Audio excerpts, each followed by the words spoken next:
आज मैं अपनी वह प्रेम कहानी बयां करने जा रही हूँ जो नफरत से शुरू हुई थी। मैं शिवा से नफरत करती थी। ऐसी नफरत जैसे कोई किसी से ना किया हो, पर कहते हैं अगर आपको किसी से हद से ज़्यादा नफरत हो तो आप उसी के बारे में सोचते रहते हो और एक ना एक दिन इस शख्स से आपको हद से ज़्यादा मोहब्बत हो जाती है। कुछ ऐसा ही मेरे साथ हुआ था। मेरा नाम पार्वती है। लोग मुझे प्यार से पारो कहते हैं। मेरे परिवार में मेरे मम्मी पापा और मेरी छोटी बहन थी। मेरी बहन मुझसे 2 साल छोटी थी और अभी कॉलेज में थी। मैंने अपने कॉलेज की पढ़ाई अभी अभी पूरी की थी। हम मिडिल क्लास फैमिली से हैं। मेरे पापा चाहते थे कि उनकी बेटियां पढ़ लिख कर कुछ काम करें और उसके बाद ही उनकी शादी करवाई जाए। पापा और मम्मी हमेशा हमें सपना दिखाया करते थे। हम दोनों बहनों ने सोच लिया था कि पढ़ाई खत्म होते ही हम नौकरी करेंगे और उसके बाद ही शादी के बारे में सोचेंगे। हमारी बहुत ही मामूली सी जिंदगी थी पर हम खुश थे, जब तक हमारे साथ वह हादसा नहीं हुआ।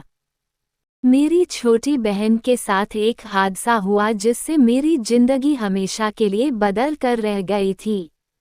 वो कॉलेज जाती आती रहती थी। हम दोनों बहनें बहुत ही खूबसूरत है और कई लड़के हम पर जान छिकते थे। हम लोग बहुत स्मार्ट लड़कियां हैं और लड़कों से बिल्कुल हंस के फ्रैंकली बात करते हैं जैसे कि आजकल की शहरी लड़कियां होती है।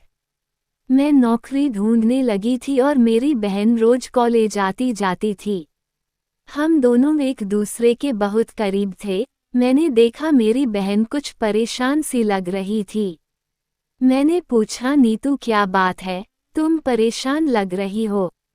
उसने कहा, पारू क्या बताऊं तुम्हें, मुझे आजकल कॉलेज जाने का भी मन नहीं करता, कहकर वह अपने कमरे में चली गई थी। मैं सोच में पड़ गई कि आखिर मेरी बहन इतनी परेशान क्यों है। लेकिन अब उसने कॉलेज जाना भी बंद कर दिया तो मैंने उससे पूछा, आखिर क्या बात है, तुम साफ साफ बताओ, मैं तुम्हारी जरूर मदद करूंगी। उसने कहा, मेरी क्लास में एक लड़का पढ़ने को आया है। उसका नाम ऋषभ है। 1 नंबर का बदतमीज लड़का है और मुझे परेशान करता रहता है। जब देखो क्लास में मेरा हाथ पकड़ लेता है। अब तो मेरे दोस्त भी इस बात का मजाक उड़ने लगे हैं कि तुझे तो बहुत प्यार करने वाला आशिक मिल गया है, पर मुझे वह बिल्कुल भी पसंद नहीं है। वह अमीर बाप का बिगड़ा हुआ बेटा है। उसके भैया महंगी गाड़ी से उसे कॉलेज ड्रॉप कर दिया करते हैं और फिर वह कॉलेज में आकर लड़कियों के साथ छेड़छाड़ करता रहता है।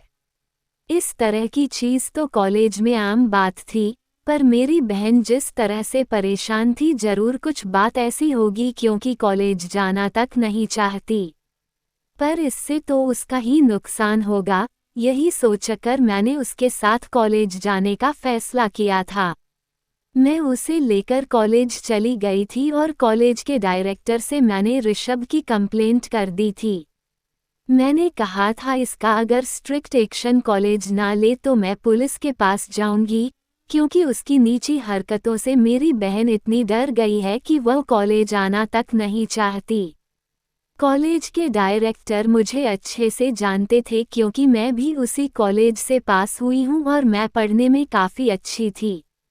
उन्होंने ऋषभ को सस्पेंड कर दिया था। कुछ और लड़की भी ऋषभ के खिलाफ कंप्लेंट की थी, लेकिन कुछ ही दिनों में उसका सस्पेंशन कैंसिल करवा दिया। उसके भाई ने कॉलेज को बहुत मोटा डोनेशन दिया था। अब वो मेरी बहन के साथ कुछ ज्यादा ही छेड़छाड़ करने लगा था।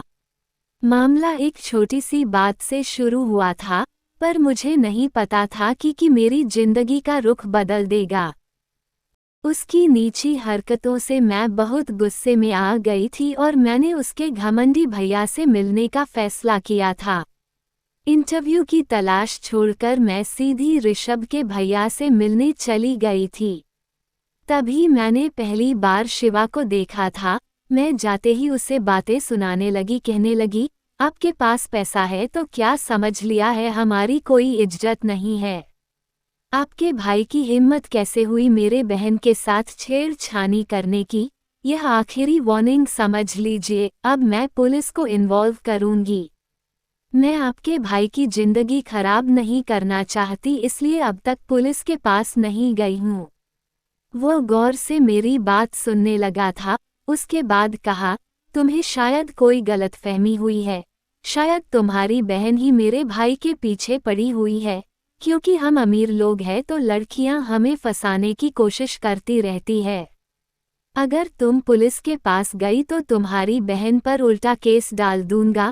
कॉलेज में आकर धंधा करती है और अमीर लड़कों को फंसाती है। उसकी बात सुनकर मुझे इतना गुस्सा आया कि मैंने उसे थप्पड़ मारने के लिए हाथ उठाया, पर उसने झट से मेरा हाथ पकड़ लिया। वह पहली बार उसने मुझे छुआ था। उसका हाथ बेहद मजबूत था और गुस्से से उसने मेरा हाथ मरोड़ दिया। मेरे हाथ में दर्द होने लगा था और मैं गुस्से से उसे छुड़ाने लगी थी। फिर कहा, तुम्हें मैं छोड़ने वाली नहीं हूँ, देख लेना कहकर मैं वहाँ से निकल गई थी। क्योंकि आज मेरी एक बड़ी कंपनी में इंटरव्यू थी, मैं नौकरी हासिल करना चाहती थी, इससे मेरा करियर अच्छा हो जाता। मैंने अपने गुस्से को शांत किया और सीधे इंटरव्यू की जगह पर पहुंचकर अपनी बारी का इंतजार कर रही थी। तभी मेरी कॉल आई कि इंटरव्यू के कॉल के कमरे में अंदर चली गई। पर जैसे ही मेरी नज़र इंटरव्यूअर पर पड़ी तो मेरी जान सूख गई, क्योंकि सामने बैठा शख्स शिवा था। वह मेरी तरफ देखकर मुस्कुरा रहा था, एक शैतानी मुस्कुराहट थी उसके चेहरे पर। मुझे अंदर ही अंदर बहुत गुस्सा आ रहा था। मैं समझ चुकी थी कि यह नौकरी मिलने से रही, फिर भी इतनी दूर आई थी तो मैं उसके सामने आकर बैठ गई। उसने कहा, क्या बात है, आ गई तुम नौकरी की भीख मांगने। ये सुनकर मैं बहुत गुस्से में आ गई, लेकिन अपने आप को संभालते हुए बहुत प्यार से कहा, सर मैं अपने काबिलियत के बलबूते पर नौकरी लेने आई हूँ। मैं कॉलेज की टॉपर हूँ और अगर मुझे आपने ये काम दिया तो मैं पूरे ईमानदारी के साथ काम करूँगी, लेकिन अगर आपको लगता है कि मैं इस जॉब के काबिल नहीं हूँ, तो आपको जो सही लगे आप उसे जॉब पर रख सकते हैं। मैं यहाँ भीख मांगने नहीं आई हूँ। अब शिवा की नज़र मेरे होठों पर थी, एक बहुत ही गंदी नज़र के साथ मुझे देख रहा था। उसने कहा, मैं तुम्हें ये जॉब दे सकता हूँ, उसके बदले में तुम्हें मुझे किस करना पड़ेगा। ये सुनकर मैं आंखें फाड़ करके उसकी ओर देखने लगी थी। क्या कह रहा है, मुझे लगा बस मेरी इंसल्ट ही करेगा। ये सोचकर मैं वहां से उठकर जाने लगी थी, उसे बिना कुछ बोले या जवाब दिए। तभी शिवा मेरे करीब आ गया, मेरा हाथ पकड़ लिया। जैसे ही उसने मेरा हाथ पकड़ा मैं काफी घबरा गई, मेरी सांसें तेज हो गई थी। उसने झट से मेरा हाथ छोड़ दिया, कहा, आई एम सॉरी, मैं ऋषभ से बात करके यह मामला सुलझाने की कोशिश करूंगा, ताकि तुम्हारी बहन को कोई तकलीफ ना हो। एक पल तो उसके मुंह से जो शब्द निकले थे मुझे विश्वास नहीं हो रहा था, पर मेरी आंखें भर आई थी। शिवा ने ये नोटिस किया था, कहा, इतना इमोशनल होने की जरूरत नहीं है, इंटरव्यू खत्म कर लो और फिर चली जाना। फिर फॉर्मल तरीके से मेरा इंटरव्यू लिया। उसने कहा कि अगर तुम्हारा सिलेक्शन हो जाएगा तो तुम्हें बता दूंगा, तुम जा सकती हो। मुझे बहुत ज़्यादा उम्मीद नहीं थी, पर कम से कम ऋषभ का मामला ये सुलझा देगा इस बात की खुशी थी। मैंने ऑफिस असिस्टेंट की जॉब पर अप्लाई किया था। अगले ही दिन मेरे पास कंपनी का फ़ोन आ गया। कांग्रेचुलेशन पार्वती जी, आपका सिलेक्शन हो गया है, पर आपका सिलेक्शन हमारे डायरेक्टर की पर्सनल असिस्टेंट के रूप में हुआ है। मैंने कहा, पर मैंने तो ऑफिस असिस्टेंट की पोस्ट में अप्लाई किया था। उसने कहा, हमारे डायरेक्टर शिवा सर को आपका इंटरव्यू पसंद आ गया है, इसलिए आपका प्रमोशन हो गया है, अब आपको सैलरी भी दोगुनी मिलेगी। थैंक यू करके मैंने फ़ोन रख दिया था, पर मुझे समझ नहीं आ रहा था मैं इस बात से खुश हूँ या दुखी हूँ, क्योंकि अब मुझे शिवा को झेलना था। मैं उसे कैसे झेल पाऊंगी यही सोच रही थी, पर मेरे पापा ने फ़ोन पर मेरी बात सुन ली थी और पूछने लगे, जॉब मिल गई क्या? मैं उनसे झूठ कैसे बोलती? मैंने कहा, सिंघानिया इंडस्ट्री में मुझे डायरेक्टर के पीए का जॉब मिला है और मेरी सैलरी 70,000 है। मेरे पापा तो ये बात सुनकर खुश हो गए थे। अब तुरंत मेरे घर वाले सेलिब्रेट भी करना शुरू कर दिया था। मेरी बहन तो मुझसे लिपट गई थी और कहने लगी, दीदी तुम्हारी पहली सैलरी में मुझे मोबाइल गिफ्ट करना। जॉब मिला नहीं कि वो ऑनलाइन मोबाइल भी देखने लगी थी, लेकिन मेरे अंदर की घबराहट मैं ही समझ सकती थी। अगले दिन से ही जॉब ज्वाइनिंग थी तो मैं सुबह अपने टाइम से वहां पहुंच गई। शिवा के कमरे में जाकर मैंने उसे गुड मॉर्निंग कहा तो उसने कहा, तुम लेट हो। मैंने कहा, सर मैं तो टाइम से ही आई हूँ। उसने कहा, अपनी घड़ी देखो। मैंने देखा 10:01 हो रहे थे, बस 1 मिनट लेट कमरे में आई हूँ। वो मेरी तरफ गुस्से से देखने लगे और कहने लगे, मुझे लेट आने वाले लोग बिल्कुल पसंद नहीं है। मैंने कहा, सॉरी सर मैं 1 मिनट लेट हो गई, कल से सही समय पर आऊंगी। मैं समझ चुकी थी, मुझे नीचा दिखाने का एक भी मौका नहीं छोड़ेगा। शिवा ने मुझे अपना काम समझा दिया था। जब भी मैं कंप्यूटर में कुछ काम करती तो वह पूछने के बहाने मेरे पास आ जाता है और मेरा हाथ पकड़कर माउस लेकर कुछ ना कुछ करता रहता है। अपना सिर बिल्कुल मेरे कंधे के पास लेकर आ जाता था। उसकी हरकत से मेरी बिल्कुल जान निकली जाती थी, पर शिवा इस बात का मजा लेता था। कभी मेरे कंधे और पीठ पर भी हाथ रख देता था। मुझे एक अजीब सा एहसास होने लगता था। जब भी मुझसे बात करता था, उसकी नज़र मेरे होठों पर रहती थी। यहाँ काम करना मेरे लिए बहुत मुश्किल था। एक दिन शिवा मूड में लग रहा था तो मैंने कहा, मुझे तुमसे कुछ बात करनी है। शिवा मेरी तरफ देखने लगा तो मैंने कहा, मैं उस दिन के लिए तुमसे माफ़ी मांगना चाहती हूँ। तुम्हारे भाई की गलती के लिए मैंने तुम्हें भला बुरा सुना दिया था। तुम इस बात को भूल जाओ और हमारे बीच में कोई दुश्मनी मत रखो। वो गंदी सी मुस्कुराहट देने लगा और कहने लगा, तुम्हें ऐसा क्यों लग रहा है कि हमारे बीच में दुश्मनी है? मैंने कहा, मुझे कुछ सही नहीं लगता। उसने कहा, बैठो, और फिर मेरे पीछे आकर खड़ा हो गया। मेरे दोनों कंधों में अपना हाथ रख दिया और अपना सर मेरे एकदम करीब लेकर आ गया। हल्की सी आवाज में मैं कहा, क्या अच्छा नहीं लगता? मैं भी उसकी आंखों में देखा और कहा, ये सब कुछ। उसने कहा, तुम्हें मेरा करीब आना अच्छा नहीं लगता, मेरी सांसों की महक अच्छी नहीं लगती, मेरा स्पर्श अच्छा नहीं लगता, या फिर मैं अच्छा नहीं लगता? उसकी बातों से मेरी बोलती बिल्कुल बंद हो गई थी।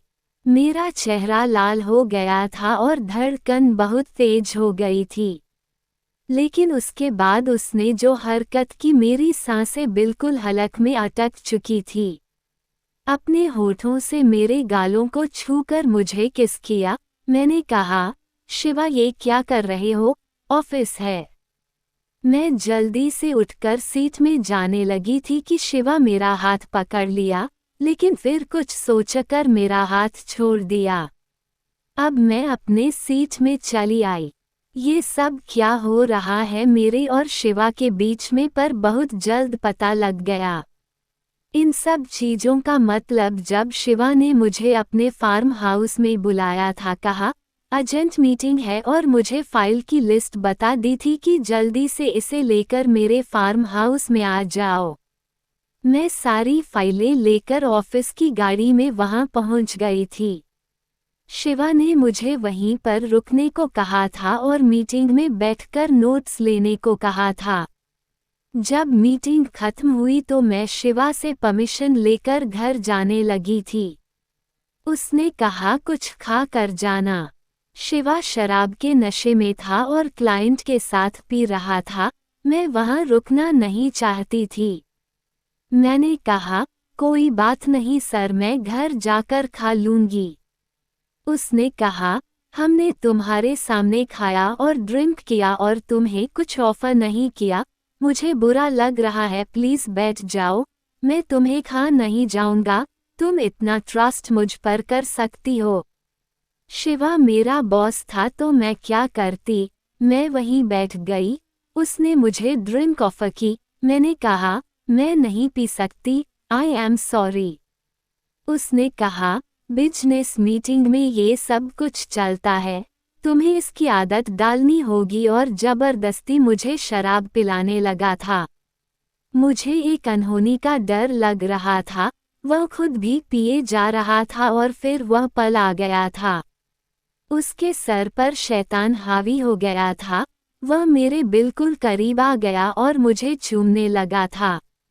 उसने कहा मैं तुम्हारे होठों को कब से देख रहा हूँ, आज इसका रस पिए बिना मैं तुम्हें नहीं छोड़ूंगा। वो मुझे बेतहाशा चूमने लगा था। मैं भी शराब के नशे में थी, लेकिन फिर भी मैं ये सब कुछ नहीं चाहती थी। मैंने कहा शिवा रुक जाओ, मैं तुम्हारी असिस्टेंट हूँ, तुम मेरे बॉस हो, ये सब नहीं हो सकता हमारे बीच, प्लीज मुझे छोड़ दो।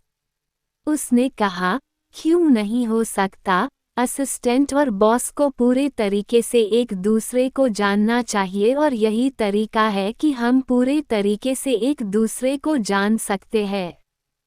फिर मैं उसे रोकने लगी थी। मेरे आंखों से आंसू आ गए थे और मैं उससे विनती करने लगी थी, भगवान के लिए मुझे छोड़ दो, मैं ऐसी लड़की नहीं हूँ। मैंने ये सब कुछ कभी नहीं किया। मैं पवित्र हूँ और मुझे अपवित्र मत करो, मैं बदनाम हो जाऊंगी, मुझे छोड़ दो। उसने कहा मैं इस हालत में नहीं हूँ कि तुम्हें छोड़ सकूं, छोड़ नहीं पाऊंगा, तुम मेरी हो, आज की रात खुद को नहीं रोक पाऊंगा। मैंने कहा फिर मेरी मांग भर दो अभी के अभी। उसने कहा नहीं कर सकता तुमसे शादी, मैं करोड़पति हूँ, तुम आम घर की लड़की हो, मैं आसमान हूँ तुम जमीन हो, हम दोनों का कोई मेल नहीं है, तुम्हें कुछ नहीं होगा, मैं वादा करता हूँ मैं पूरी सावधानी के साथ करूँगा और किसी को कानों कान खबर भी नहीं होगी, तुम्हें बदनाम नहीं होने दूंगा, वादा करता हूँ। मुझे उस पर गुस्सा आने लगा था। अगर उसके जज्बात इतने ही बेकाबू हो रहे हैं तो मुझसे शादी से इनकार क्यों कर रहा है। मैंने कहा शिवा हमारे में ऐसा नहीं चलता, प्लीज ये पाप है, तुम्हारे पास दौलत है और मेरे पास इज्जत। वह नहीं माना और ना जाने कौन से पल थे उसने मेरे सपने को चकनाचूर कर दिया था। उसने मेरी जिंदगी को रौंद दिया। पूरी रात वह मेरे साथ था। मेरी आंखों के आंसू की उसने परवाह नहीं की थी। मेरी लाख मिन्नतों का उस पर कोई असर नहीं हुआ। वह नहीं रुका, नहीं माना। सुबह उठकर मैं अपने घर आ गई थी, पर मेरा सब कुछ खत्म हो गया था। मेरी जीने की उम्मीद भी खत्म हो गई थी। यह उसने मेरे साथ क्या कर दिया था? आखिर मेरा कसूर क्या था? उसने इस बात का तो बदला नहीं लिया कि मैंने उसे उसके भाई के बारे में भला बुरा सुनाया था। मैं सोच सोचकर बहुत रो रही थी। मेरी बहन मेरे पास आ गई थी और मैंने उसे सारी बातें बता दी थी। हम दोनों के बीच में कुछ भी छुपा नहीं रहता था। उसने कहा पारो तुम नौकरी छोड़ दो और दूसरी नौकरी ढूंढ लो, मत जाओ उस जालिम इंसान के पास दोबारा। मैंने अपने मोबाइल से ही रेजिग्नेशन लेटर टाइप करके शिवा को भेज दिया था। मेरे अंदर जो तकलीफ हो रही थी उसे कैसे दूर करूं? मैं शिवा पर भरोसा करती थी, उसे अच्छा इंसान समझती थी। शायद गलती मेरी थी। शायद मैं रात में उसे ठीक से समझा नहीं पाई थी, क्योंकि मैं भी नशे में थी। मेरी ना को उसने हाँ समझ लिया था। मैं अपने आप को ही कोसने लगी थी, लेकिन मुझे उससे बाहर निकलना था। मैं अपने लिए दोबारा जॉब ढूंढने लगी थी और एक जगह मुझे जॉब मिल गई थी, पर उसने मुझे पहले कंपनी से एक्सपीरियंस सर्टिफिकेट जमा करने को कहा था, जो कि मेरे पास नहीं था। मजबूरी में मुझे फिर से सिंघानिया इंडस्ट्री जाना पड़ा। शिवा मीटिंग में बिजी था तो मैं बैठकर उसका इंतजार कर रही थी। मीटिंग खत्म करके शिवा अपने कमरे में आ ही रहा था तो उसकी नज़र मुझ पर पड़ गई। उसने मुझे अंदर बुला लिया, कहा, क्या बात है, क्या चाहती हो तुम? मैं उससे नजरें नहीं मिला पा रही थी। उसको देखकर मुझे उस रात की बातें याद आ गई थी और मेरी आंखों से आंसू आ गए थे। किसी तरीके से मैंने आंसू पोंछकर कहा, सर मुझे एक्सपीरियंस सर्टिफिकेट चाहिए। शिवा कुछ नहीं बोल रहा था, वहीं बैठे बैठे मुझे देख रहा था और मैं रो रही थी। आज मेरे आंसू रुकने का नाम ही नहीं ले रहे थे। शिवा ने कहा, उस रात जो कुछ भी हुआ था मैंने उसकी बात को काटते हुए कहा, इसमें मेरी ही गलती थी, मैं ही जिम्मेदार हूँ। मैं आपको ठीक से नहीं कर पाई थी। शिवा कुछ भी नहीं कह रहा था, वहीं बैठा हुआ था, बस मुझे देखे जा रहा था। मैंने उसकी तरफ देखा और पूछा, क्या आप मुझे एक्सपीरियंस सर्टिफिकेट देंगे? शिवा ने कहा, मैं बहक गया था, पहली नज़र में ही तुमसे प्यार कर बैठा था। जब तुम अपनी बहन के बारे में मुझसे झगड़ा करने के लिए आई थी, ना जाने किस बुरी घड़ी में मैं तुम्हारे साथ वह गलत काम कर बैठा। शायद वह इसलिए क्योंकि हम दोनों एक दूसरे के लिए बने हो शायद। शिवा और पार्वती दो जिस्म एक जान हो। मैं अपनी गलती सुधारना चाहता हूँ, अगर तुम मुझे माफ़ कर दो तो मैं तुमसे शादी करने के लिए तैयार हूँ। लेकिन जब तक तुम मुझे माफ़ नहीं करोगे मैं तुम्हारा इंतजार करूँगा। मैंने कहा, शिवा मैं तुम्हारे ऊपर कैसे भरोसा करूँ? तुम मेरे बॉस थे, मेरी हिफाजत करना तुम्हारा काम था। तुम्हारे भरोसे मैं वहाँ फार्म हाउस में चली गई थी। तुम मर्द होकर अपने जज्बातों पर काबू ना कर पाए। शिवा ने कहा, तुम जो सजा दोगी मैं भुगतने को तैयार हूँ, बस मैं तुमसे दूर नहीं रह पाऊंगा। मुझे अपना लो, एक आखिरी बार भरोसा करो, मैं तुम्हें कभी नहीं छोड़ूंगा। मैंने कहा, पर तुम बहुत रईस इंसान हो और मैं एक मिडिल क्लास लड़की हूँ, हमारा स्टेटस एक जैसा नहीं है। तुमने ही तो कहा था ना। ये कहकर मैं उठकर जाने लगी थी। मैं शिवा के सामने और रहती तो कमजोर पड़ जाती, पर शिवा पीछे पीछे आ गया। उसने मेरा हाथ पकड़ लिया, कहा, मत जाओ पार्वती, अब मैं अपने आप को रोक ना सकी। मैं गुस्से में थी, बहुत गुस्से में थी। उसने मेरी आत्मा तक को मार दिया था, लेकिन शायद मैं उससे प्यार करने लगी थी और फिर मैं उसके सामने टूट गई। उसने मुझे अपनी बाहों में ले लिया, कहा, 7 जन्म तक हमारा साथ ऐसे ही रहेगा। ये थी शिव पार्वती की मोहब्बत की कहानी।